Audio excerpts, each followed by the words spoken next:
and encourage you. So again, I'm Diarthi and I am a personal growth coach. So my mission is to help others discover their purpose for their lives and why they were created.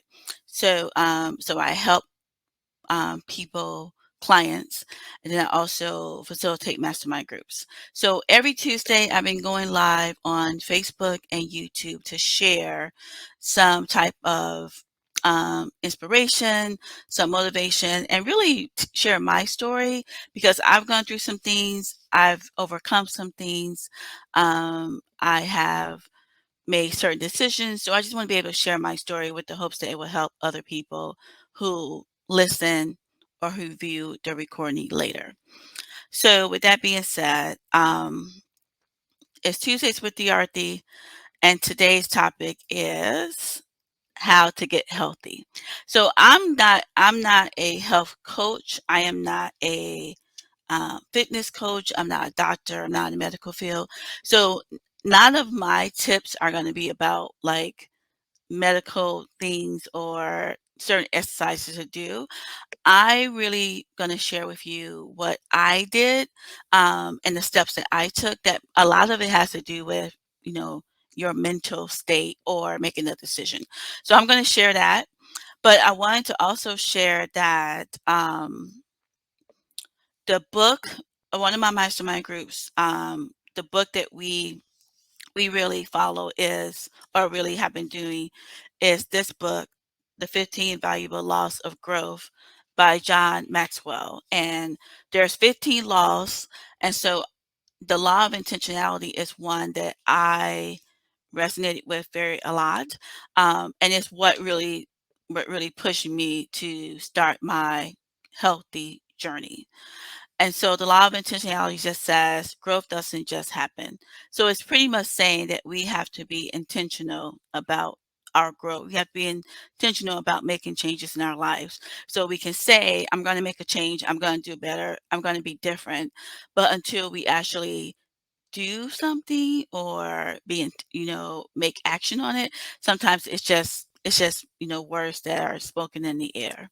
So I want to read this from the book. It says, exercise, lose weight, test your blood sugar, or whatever, do it without motivation. And then guess what? After you start doing the thing, that's when motivation kicks in and makes it easy for you to keep doing it. Motivation is like love and happiness. It's a byproduct when you're actively engaged in doing something. It sneaks up and zaps you when you least expect it. As Howard psychologist Jerome Bruner says, you're more likely to act yourself into feeling than feel yourself into action. So act. Whatever it is you know you should do it, do it. And so I'm sharing that because for me, um, getting healthy was intentional, and I wasn't motivated. So when I started my health journey, I was going through a lot of personal things that was weighing me down.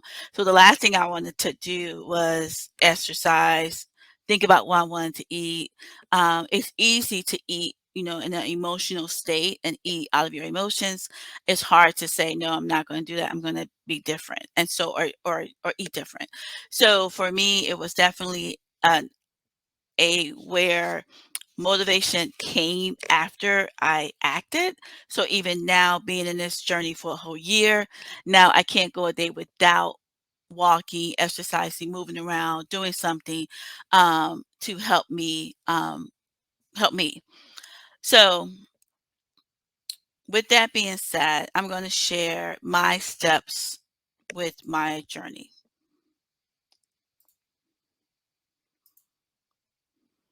So the first thing I did was I made a decision. So I did not just say, oh yeah, I want to lose weight. I want to be healthy. That sounds so good. I really like what I see with other people, how they look. I want to look like that. That looks great. No, I actually made really um, a decision that said, you're going to do it. You are going to get healthy. And for me, healthy then wasn't necessarily, it was losing weight, but I understood that a lot of times, especially being in my late 40s, the weight may not come off as the pounds may not come off as fast, right? So in my mind, it was really just making a decision to be healthier. And what that meant for me, it may mean something different for you. So I encourage you, think about what does healthy look like for you, and that be your goal. And don't make your goal being what other people say or do or how other people want you to be. The second thing I did, I invested in a fitness tracker. And the reason I did this is because I needed to be motivated. I wasn't motivated.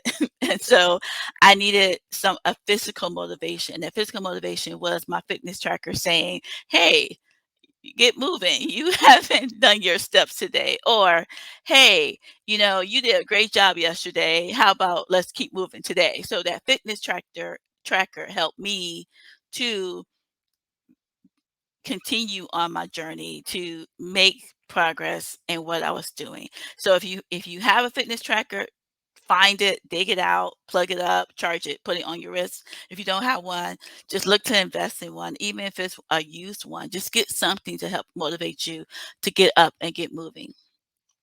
My third step was small good habits. So for me, I grew up in a household where my mom said, make your bed every day. And I did not make my bed every day. So when I became a teenager and a young adult, making my bed was not a big deal. Like, I just felt like, what's the point of making my bed when I'm going to be back later and I can get in my bed? So I didn't make it. And so part of my journey for health was putting or implementing small habits in my life. And so when I did that, one of the habits that I really want to develop was and to be disciplined. And that was the other thing. It was creating, discipline as well. So what I did was I said, I'm gonna make my bed every day. And so I started doing that. And a year later, I'm telling you, I could not I get out of bed and 2 minutes later, I pretty much get out of bed and I'm making my bed. And that's so was not me a year ago.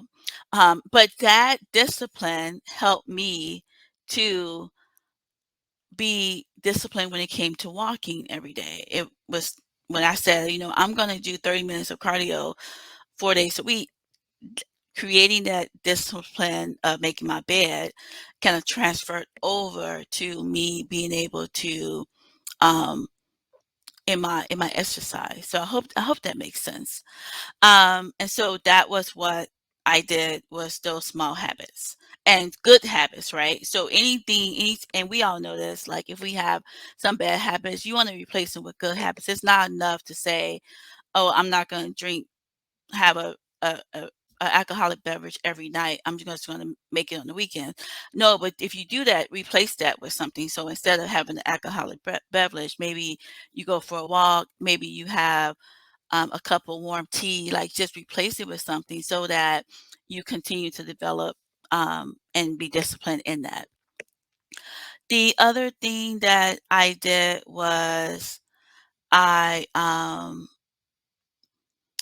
I found something that I enjoyed. And so I was not in sports when I was in high school. I was actually in band and mathletes and all the nerdy stuff. And so I wasn't an athlete. And so gym was just like, okay, I'll go out do it, but it wasn't a thing that I enjoy doing.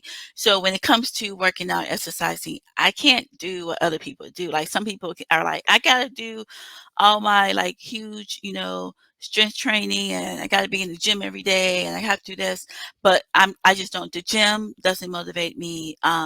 Paying a monthly rate to a gym does not motivate me.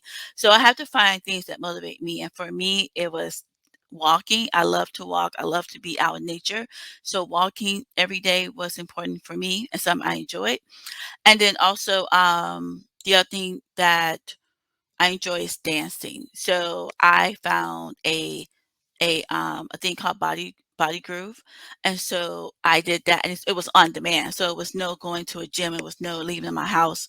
I just had to turn my TV on, get the app, go on there and do a video and do 30 minutes of cardio. And I enjoyed that. And I did that for a whole year.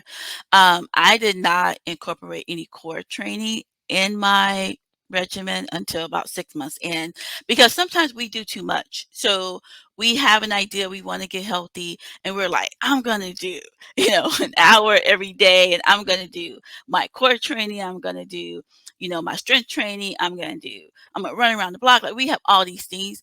I just encourage you to start with small things. So if that means start with, you know, 20 minutes of core training every day, whatever it is, start small and then build upon it.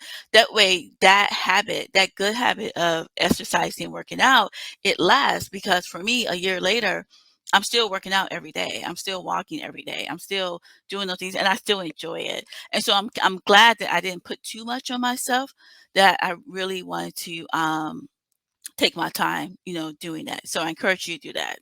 My next thing is I incorporated, or my step was intermittent fasting. So part of the reason why I did this was to jumpstart my healthy eating. And because I was going through so much, I really didn't want to get caught up in emotional eating. And I didn't want to gain more weight, during this time of my life that was tough. And so intermittent fasting really help me control my body, so to speak, because I ate from 11 a.m. until 7 p.m. So my first meal was like 11 a.m. and my last meal was between 6 and 7, and I didn't eat. So it was no late night snacking. Even when I felt like I'm sitting in the bed, it's late, I'm getting kind of sad, because I'm going through things. I didn't pick up some chips or popcorn or whatever. I pretty much just said, my body was getting trained to not crave it.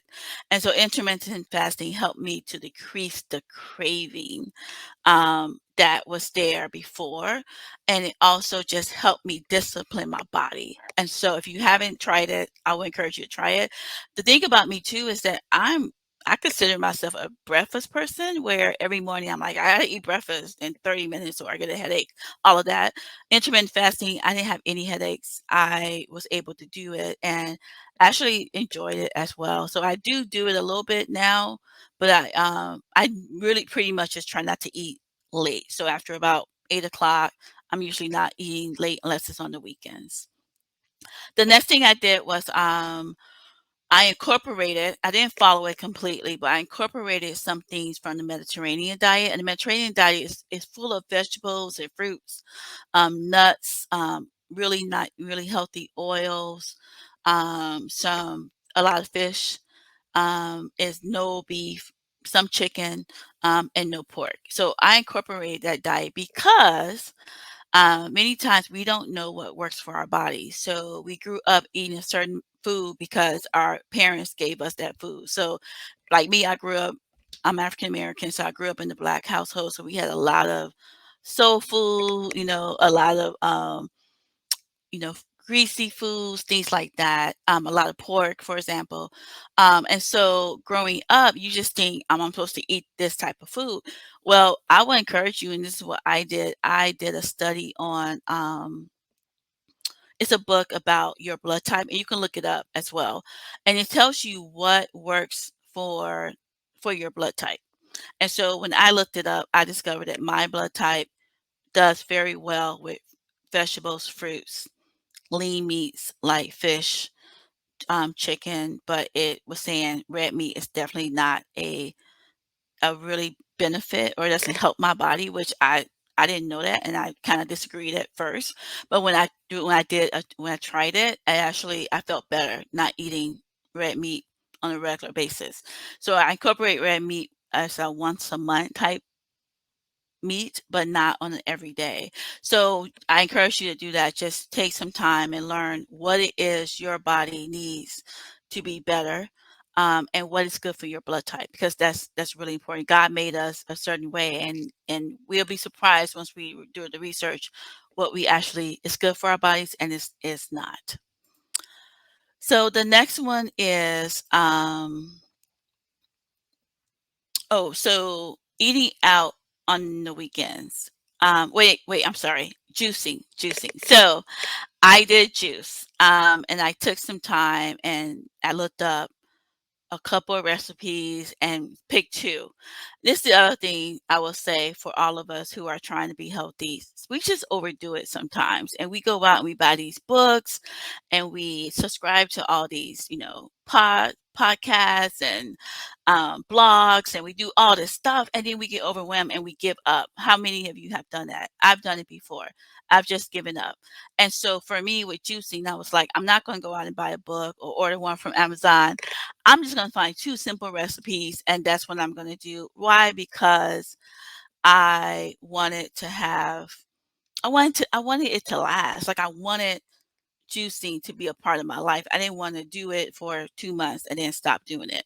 So I found two recipes. One, a green juice kind of recipe with spinach and cucumbers and all of that. And then I found one with just carrot, apples, and ginger and lemon. And that's what I do. So I do it like every other week. I could do one, and then the next week I do another one, and I do like 4 or 5 little jars and drink it during the day. So that's juicing for me, and it has helped me tremendously. The next one I do that I incorporated was I just eat out on the weekends. This is one that helped me save money too, to be honest, because I wasn't like running out to a restaurant ordering, Grubhub and DoorDash and all of that. I pretty much just made sure during the first beginning of the week that I did my grocery shopping, and during the week I just ate that, and by Thursday I was actually ready to eat out. So for Friday came, I was ready. I was like, yes, I need to eat out. But then once I started really doing that, by the time I would get to Friday, sometimes I didn't want the greasy stuff. I wanted something a little more healthier. So it really changed what I was craving too. So I encourage you, if you can do that, do that. And the last thing I did was I celebrated my small successes. So um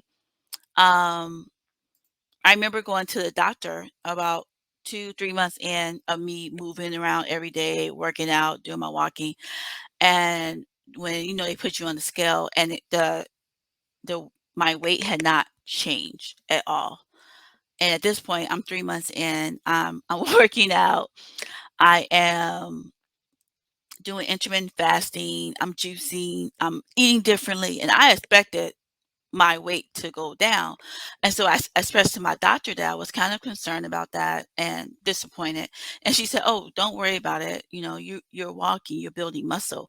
And so when I look at that, when she said that, I said, "Man, that's great. I need to celebrate because my clothes fit better at that point. I look different. So sometimes we get caught up in that number, and I want to encourage you, don't get caught up in the number. If you don't have to weigh yourself, don't weigh yourself because it could be depressing if you don't see that number moving. But look at how your clothes fit, look at how you feel, and that will really gauge for you that you are making success. And so it's so important to celebrate small successes. So for me, I remember, buying a new pair of jeans and I went down a size and I celebrated. That doesn't mean I went out and got ice cream, but I did just take the time to say, "Man, D, you're doing a good job. Keep it up." So celebrate your small successes. And so I started this journey July 2020, and really focused on it and more intentional about it in August of 2020. And so I have a picture of me. Let me share my screen, before and after. And the funny part about this picture is that this picture over here, the picture on the left of the screen, I just took that picture. I did not plan on seeing how I looked a year later. I was just playing around, took the picture.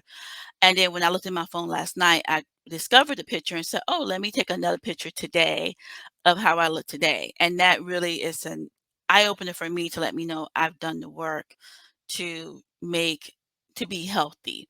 So as a result of the steps that I took, um, overall, I just feel good. Like I feel really good. And so I don't know who's listening to this or viewing this, and you're kind of struggling with how you feel overall. I would say if you put together if you do something, thanks, Pat. If you do something that, if you start this journey, you will feel better. And that's so important. The next thing, I got more motivated. So not only in my healthy eating journey, my healthy journey, but I got motivated in general. So I feel like on a day-to-day basis, I just feel better and I'm more motivated to do things, to get things off my list. I'm more motivated at work. It just carried over to everything. The other thing is I'm on less medication. So because I was kind of like in this state where I really didn't care about my body or my health and things like that, I started having health issues. And for those of you know, when you get in your 40s, things happen. And so now I'm on less medication because I'm taking care of myself. The other thing is better endurance. I mean, I could just go, I can walk longer. When I first started walking, I think I could do like, I was so tired. My dog was like walking faster than me, and it was hard. But once I kept doing it, it was better. And I have way more endurance than I've had in many years. I don't know about you, but I used to have joint pain, like my knees would just hurt when I walk, and my arms, I would just be achy and stuff, and that has gone away. So thankfully that has happened. And last but not least, my clothes fit so much better, now that I've taken this, I've been on this journey. My clothes fit better. I feel better. It's just so many things. So you can see the benefits of a being on a health journey, because it's not really about, this is what I want you to remember, it's not about the weight. Like, the weight is one thing, but once you start doing things and putting good habits in place, you want to continue those habits. You don't want to do things and then a year later you're like, oh yeah, I'm not doing intermittent fasting, oh yeah, I'm not juicing, oh yeah, I'm not eating right. You're just like, whatever, I'm back to normal. Well, whatever issues you had prior to that are going to come back. So I encourage you, write down some small steps you can do. And it's all about being healthy, not losing weight, not, having the best muscles, not, anything else, but being healthy. And when you look at it that way, I know for a fact that it will work out. And so I